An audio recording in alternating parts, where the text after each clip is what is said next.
হিন্দুকে পূজা শুরু হয়েছে রে ভাই, মুসলমানের পোলা সারা পূজাই জমে না। মাইকের আওয়াজ কমাইস না বেটা বাড়া।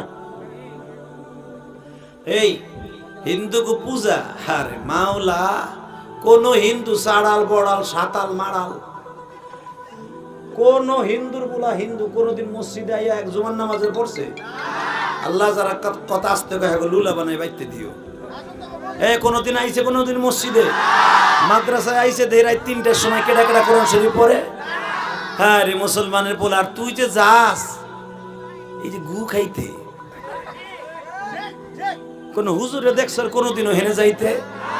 এ মুসলমানের পোলা, পৃথিবীর শ্রেষ্ঠ মহামানব, তার নামও নেয় নাই, খালি তার মা গেছে ৩৬০টা মূর্তি জমিনে পড়ে সেজদা দিছে।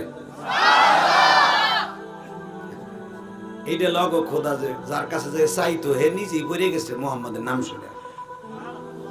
আর আমাদের দেশের খোদাগুলা দেখেন নাই, পিছনে এত বড় একটা বাঁশ ডুহায়, পিছনে বাঁশ না দিলে খোদায় খাড়াই থাকতে কথা কন না। আর আমার খোদারে বাঁশ দেন লাগে না, আমার কথা হাইয়ুল কাইয়ুম, ঠিক না বেঠিক? আল্লাহু লা ইলাহা ইল্লা হুয়াল হাইয়ুল কাইয়ুম। আমার আল্লাহ চিরঞ্জীব, আমার আল্লাহ সবচেয়ে শক্তিশালী। আর এমনই খোদার আমরা নিজেরা বানাই যে পিছনে একটা না দিলে খাড়াই থাকতে পারে না। কথা কন আরো জোরে। এইটার আবার নিজেরা বানাইয়া গাড়ির উপরে পাড়া দিয়ে নিচে ফেলাই তুই বুড়ি গঙ্গের ভিতরে। কথা কও। সেইখানে আবার মুসলমানের পোলা যাইয়া বাতাসা কিনা খায় কুটকুটে সবাই। লজ্জা লাগে না? বদমাইশ লজ্জা লাগে না? বাটপার কোথাকার। আল্লাহ আমাদের হেফাজত করেন, জোরে কেন আমিন। আমিনার নাম শুনে কাবা ঘরের ভিতরে ৩৬০টা মূর্তি সেজদা লিটে গেছে। তখন হুজুরের চাচা হারেস, বড় চাচার নাম ছিল হারেস, আজাল, জাব্বের, জুব্বুর, নাফেল, আবু তালেব, আবু লাহাব, আব্বাস, হামজা, জোরে কেন মারহাবা, আব্দুল্লাহ, এই ১০ ভাইয়ের মধ্যে এক ভাই কেবল মারা গেছে, তার নাম হলো আব্দুল্লাহ, হুজুরের বাবা। হুজুরের আব্বা ছিলেন ৭ নাম্বার। এ মুসলমানের পোলা, আমার নবীর বাপ সারা সবাই বাইসা রয়েছে, তাহলে হারেস আলো বড়। হারেস তখন কাবা ঘরের ভিতরে প্রতিমাগুলা মুছতেছিলেন, মুছতে যে খোদারে মুছতাছি। ইন দি মিন টাইমে আমেনা কেবল গেছে দরজার কাছে, এই হারেসের সামনে ৩৬০টা মূর্তি দাঁড়াম করে পড়ে গেছে। হারিস ধাক্কাইয়াও খোদার উঠাইতে পারতেছে না। হারেস কা কিরে খোদা ওঠে না কে? আমিনা চাইছে দেখতেছে, আমিনা তো বুঝে লাইছে এটা আমার বরকত না, বরকত কার? ألم تر كيف فعل ربك بأصحاب الفيل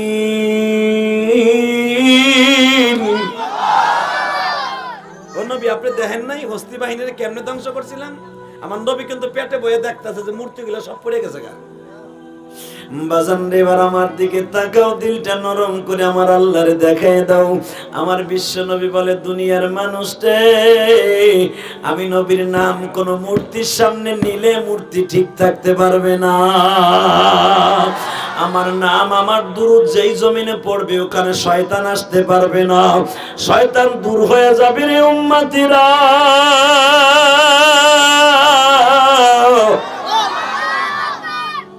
আমার ওই নবী কোনদিন সন্ত্রাসী হতে পারে না। যেই নবীর নাম শুনলে পাথরের মূর্তি পড়িয়া যায়, ওই নবীর উম্মত গুলা দুরূদ পড়িয়া নাম পড়ে দুরূদ পড়লে জাহান্নামের আগুন হারাম হয়ে যায়, ঠিক না বেঠিক? কোন একবার বলেন তো সাল্লাল্লাহু আলাইহি ওয়াসাল্লাম, বলেন সাল্লাল্লাহু। আল্লাহ আমাদের এই দুরূদটা নবীর রওজায় পৌঁছে দাও। রবিউল আউয়াল আজকে ৯ তারিখ, আল্লাহ নবীর রওজায় আমার ভাইদেরকে একবার লয়ে যাও। বাজান এবার আমার দিকে তাকাবেন, কোন দিক ঘাড় ঘুরাবেন না। মিডিয়ার বাইরে বহু তোমরা ওয়াজ শোনো, আমি জীবনে দেখিনি কোনো মিডিয়ার লোক কানতে, তবে কালকের ওয়াজে এক মিডিয়ার লোকরে কানতে দেখছি। হায় রে কান্দন কানছে রে গাজীপুরে, আলহামদুলিল্লাহ কর। যখন মার ওয়াজ শুরু করছি দেখি মিডিয়া কি এর কার ক্যামেরা ঘুরাইবা, হাত এমনি দিয়ে কাইন দেয়, চোখ ফুলে আলাইছে। আরে মিডিয়া গুলো তো বাটপার, ওরা বক্তা ওয়াজ নিতে নিতে ওরা নিজের এখানে বাটপার হয়ে গেছে। কোনখানে আমি কমিক করছি, বিড়ি খাওয়ার স্টাইল দেখাইছি, কোনখানে কুতুম কুতুম গান গাইছি, যুবক ভালো করতে যে দেখাইতে যায় ওইটাই জানে। কথা কন না কে? মনে কয় গো থাপ রাইয়া আল্লাহ গজব দিয়ে শেষ করে দিত। নরা যেই ওয়াজে যায় ওই ওয়াজ থেকে ক্যামেরা হিরুন সিটি চাপের মধ্যে ফেলাই কুত্তা পিটে লয়ে যেত যদি ওকে ব্যবসাটা বন্ধ হয়ে যেত। আবার যদি না করে দেই, না করে দিলে দেখবেন আবার কি কইব, হইছে আমাকে দিয়ে উঠছে, আমরা বলে অগো দিয়ে উঠছি। নজবিল্লাহ কইলেন না? আল্লাহ যারে উঠায় এমনি উঠায়। কথা কর। ডালকারাগের হযরত আমার শায়েখ, সে কোনোদিন মিডিয়ার সামনে জানে তার ডিমান্ড কমছে না বাড়ছে? তোমার মিডিয়ায় উঠাইছে কবে? কথা কর না কে? আম্মার শফি সাহেব হেকে উঠছিল না মিডিয়ার দ্বারা উঠছে? জোনায়েদ বাবুনগরে আল্লাহর কত এমনি উঠছে না মিডিয়ায় উঠছে? আল্লাহ যারে উঠায় তারা এমনি উঠায়। এই মিডিয়া যা আমাকে ক্ষতি করতেছে এটা বুঝবেন না। সারে আলো যেগুলা দিলে মানুষের বেশি অ্যাটাক করে, যেগুলা দিলে বেশি একজন আর একজনের জন্য লাগে, ওইটার পয়েন্টটা সাইরে দেয়। সাইরে দিয়েই দেখবেন যে কি গ্যাঞ্জামটা আমাকে মধ্যে লাগাই দেয়। কথা কর না কেন? এই জন্য মিডিয়ার লাগে আমি তাহাজ্জুদের ভিতরে স্পেশাল দোয়া করি, বড় দোয়া। আল্লাহকে গজবতি আমারে বাঁচাও, আল্লাহ আমারও বাঁচাও, সব আলেমুল আমারে বাঁচাও। আপনারাও কেন আমিন, আরো জোরে কেন আমিন। তবে মিডিয়ার দ্বারা কিছু ভালো কাজও হয়। এই যে প্রবাসী ভাইরা আমাদের ওয়াজ শুনে আপনাকে কান্নার আওয়াজগুলো দেখে ওরাও কান্দে। তবে সব মিডিয়া একরকম না, অনেক মিডিয়া ভালো আছে। ওদের ব্যবসা শুধু খারাপ না, খারাপের উদ্দেশ্যে না, ওদের ব্যবসা সুন্নাত তরিকাও করে। জালেমুল আমার কথাগুলো সারা পৃথিবীতে পৌঁছে দেবে আল্লাহ। এই কোয়ালিটিতে যারা নিয়ত করে আসে এদেরকে আপনি কবুল করে নেন। বাজান এবার দিলটাকে নরম করে আমার দিকে তাকাও, আমিনা বলেন। আমি যখন কাবা ঘরের পাশ দিয়ে তওয়াফ করতেছি, হুজুরের বড় চাচা আমিনারে ডাক দিয়ে বলে, ও আব্দুল্লাহর বিবি। জি ভাইজান, এদিকে আইতো বোন আমিনা, এদিকে আইতো। বাজান রে, পৃথিবীতে কয়েকজন বিশ্ব সুন্দরী ওই জামানায় ছিল, তার ভিতরে মা আমিনা কিন্তু একজন। আমি আর ওয়াজি করব না, এবার আরেকবার কয়ে দেই। ও বাজান, মা আমিনা এমন সুন্দরী ছিলেন গো বাবা।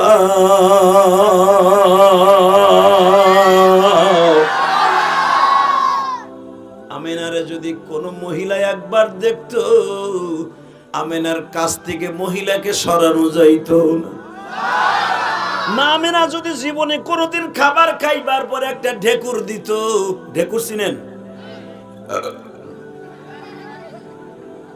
মা আমিনা যদি কোনোদিন একটা ঢেকুর দিত, মা আমিনার ঢেকুরের বাতাসের সাথে বাবা মিসকম্বার ঘেরান আসতো। আরে মারে, মা আমিনা পৃথিবীতে শ্রেষ্ঠ গর্ব, সেটা হলো আমিনার গর্ব। এখন দিলটা নরম দেখতে চাই। আমার বাজানরা কে কইছে আপনি জাহান্নামে যাবেন না? আপনি জাহান্নামে যাবেন না, আমি কইলাম ইনশাআল্লাহ কেউ জাহান্নামে যাবেন না। আপনারা কেন এত কষ্ট করে এই গরমের ভিতরে বয়ে রয়েছেন? চারিদিকে বাড়িঘর কম, এইদিকে যে নারায়ণগঞ্জ, বাম দিকে তাকালে নারায়ণগঞ্জের বাতি দেওয়া যায়, আর এদিকে তো মরুভূমি। সৌদি